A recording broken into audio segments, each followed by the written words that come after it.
Oh, grace. Welcome, welcome, welcome here in the sanctuary and there on the holy interwebs. I'm so glad that you are here, that we get to spend this time together. Thank you all for making this Sunday experience happen. I love it that it's nice and, crisp in here. For once you won't fall asleep while I speak. Luke, thank you so much, and Steve and Pat and all of you, Stephanie, welcoming us, Darby. It takes so much to make a Sunday service happen, and I'm grateful for every single one of you. If all things go to plan, my talk would be nice and short. I don't have much to say, but I think what I do have to say is important. So maybe sometimes less is more, and also it's easier for me to be upright less than more. So I'll try to be nice and short. Okay. Today the topic is living inside out. And I always say this. You probably I could wake you up at 2 a.m. in the morning. What does Gy always say? She says, as within, so without. And that you have to square away this one before you go into the world, to change the world. You have to bring peace over here before you can bring peace out there. So you probably are quite familiar with that. And here is what I want to tell you today.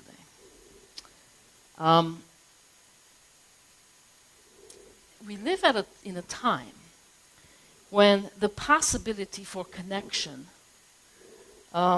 has never been better. There's the internet. It allows us to connect. We can connect with people around the world. In fact, on November 7th, and this is important, Byron Katie will be our Thoughtful Thursday guest. She's the author of Loving What Is, and I will be interviewing her. You will have a chance to ask questions. She will be in LA, and we will be here. I may still be in LA too, then, who knows? But I will be interviewing her. And it shrinks the world, right? The internet shrinks the world and allows the possibility for connection. And yet, we report that we have never felt more disconnected in the history of humanity. So, before COVID, out of 10 people in this country, more than one were taking antidepressants. That's a lot, right? In a world where we have fixed so much, we have levels of comfort that we've never experienced before. Again, there is this possibility for connecting, and yet we are depressed, anxious, and troubled. During COVID, this increased by 130%, the use of antidepressants among the age of 13 and 17-year-olds. So the use of antidepressants during COVID increased by 130%, and among 18 and 24-year-olds by 57%. So our sense of isolation and our troubledness further increased during COVID, at a time when information flows so freely and it's so readily available to all of us, and connection supposedly has never been easier than it is today. Why is that? Why is it then that we are so troubled, so lonely, and feel isolated and hopeless? Of course, there's not a simplistic answer to this one, because everything plays a role. The change of the environmental changes, global warming, that creates, especially for the younger generation, places a significantly heavier burden on them, because they are the ones who know they'll have to face it. We won't, they will. So it creates a heavy burden on them. But what else? So information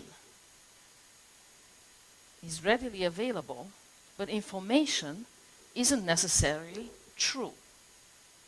Yeah? So information and truth are not the same thing. So while there is a lot of information out there, there is very little truth. And the reason there's more information than there is truth, because truth is costly. It is finding truth and coming up, discovering truth, that's costly. It takes time. Imagine that you want to write a book on the oh,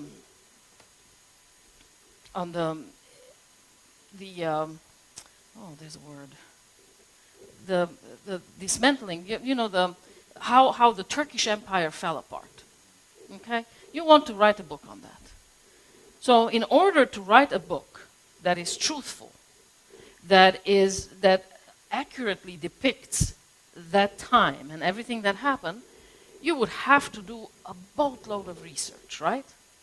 It might even require you to travel to the former Byzantine Empire, go into libraries and look at old documents. You may have to engage somebody who can translate for you those documents from the original language. So finding the truth is very costly, right? Telling a story, telling a fiction is easy. Then you just tell a story. And then if you want it to spread as truth, you will just say, this is true, and then you repeat it often. And then you coerce other people to repeat it for you as well. And then these stories spread. And because we're human beings and we're addicted to stories, then there will be plenty who will believe it. But that's just a story.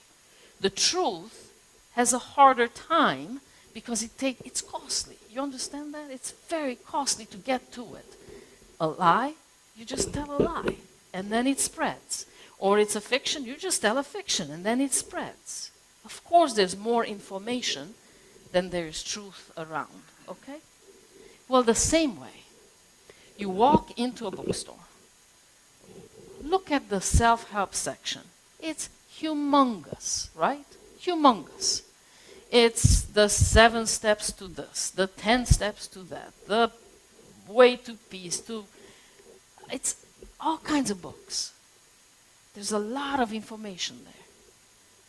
And even though we have all these books, we are on antidepressants, we are depressed, we are confused, we struggle with anxiety, we feel disconnected from each other, we're lonely. Why is that? Because it's easy, and it can even be addictive, to go into these bookstores, buy all the newest, best books that promise you immediate results, and then we read them, and we have the information, we just don't have the transformation. And the reason we don't have the transformation, because transformation is costly. That one is difficult. That requires us sitting, facing our own shortcomings. The ways in which we have been hurt, how that impacts our lives today, the places where we feel victimized, and victims are violent people. Victims lash out. Then in today's world,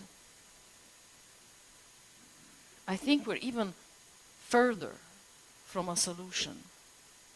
Because, and I hope I will say this in a way that will be crystal clear, what I mean by it. We have created a generation that gets easily offended.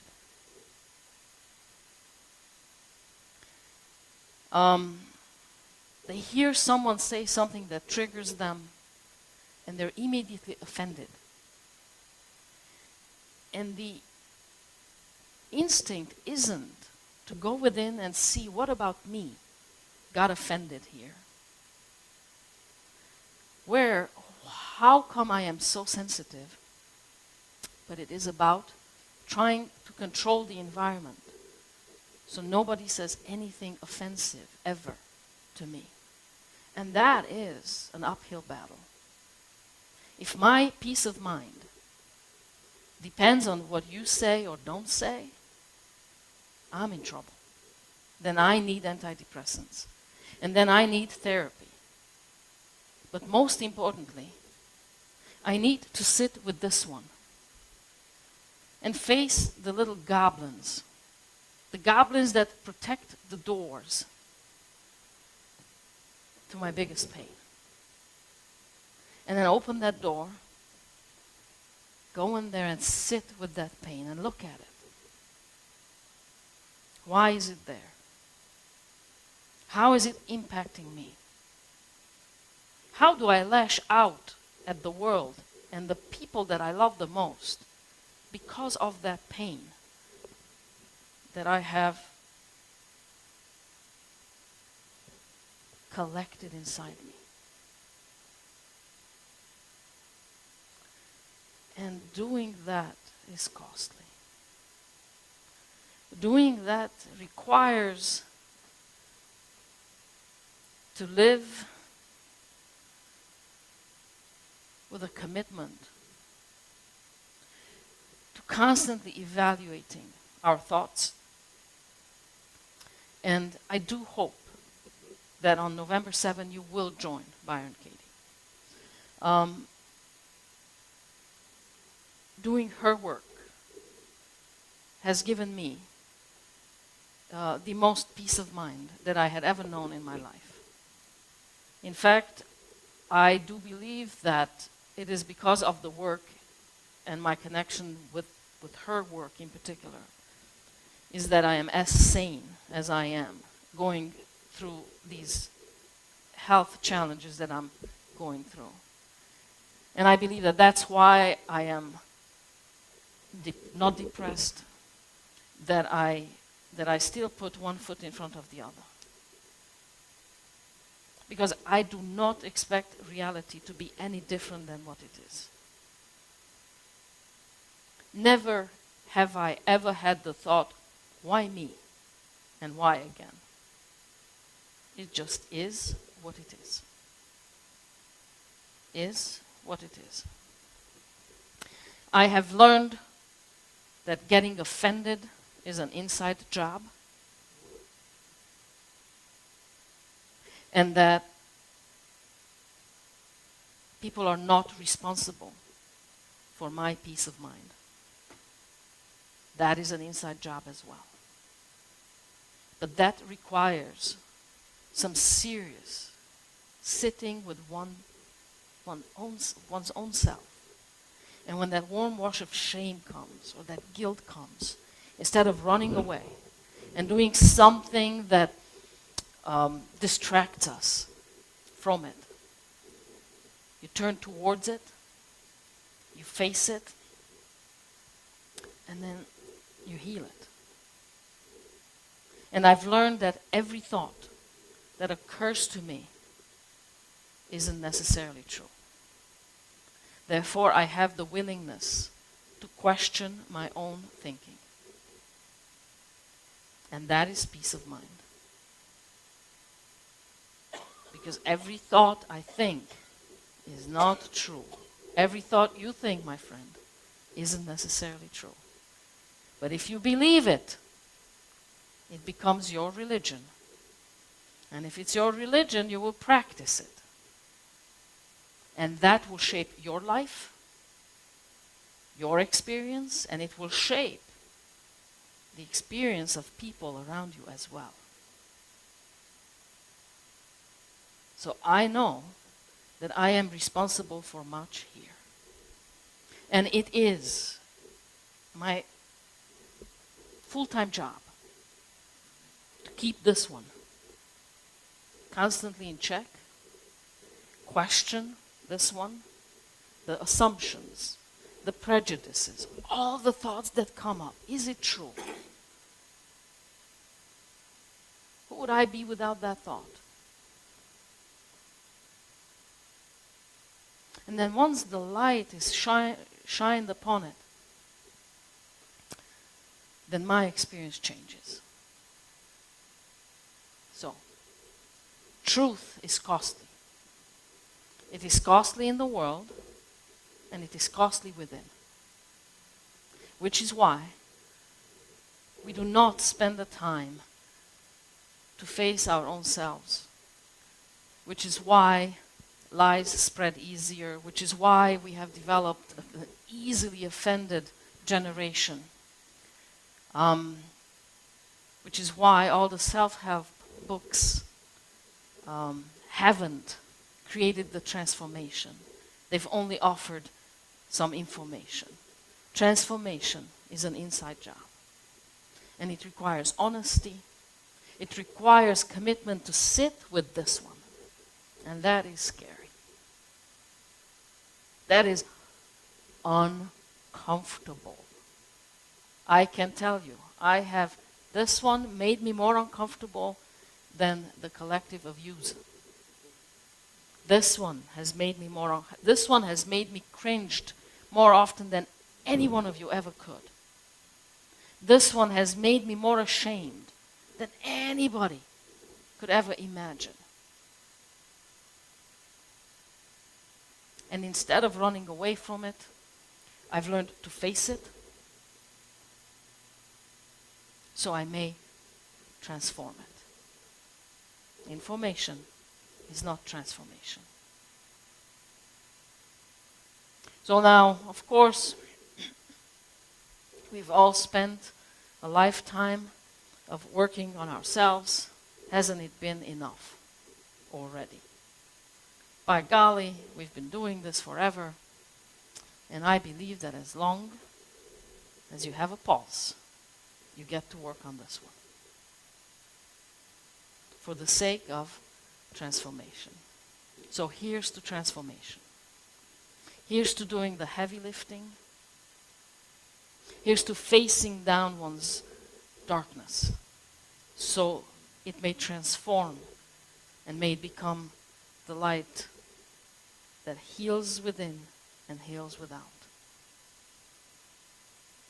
And may we do that together and alone and all the time, because I believe that is the only way we can heal the world. As within, so without. And so it is. Thank you.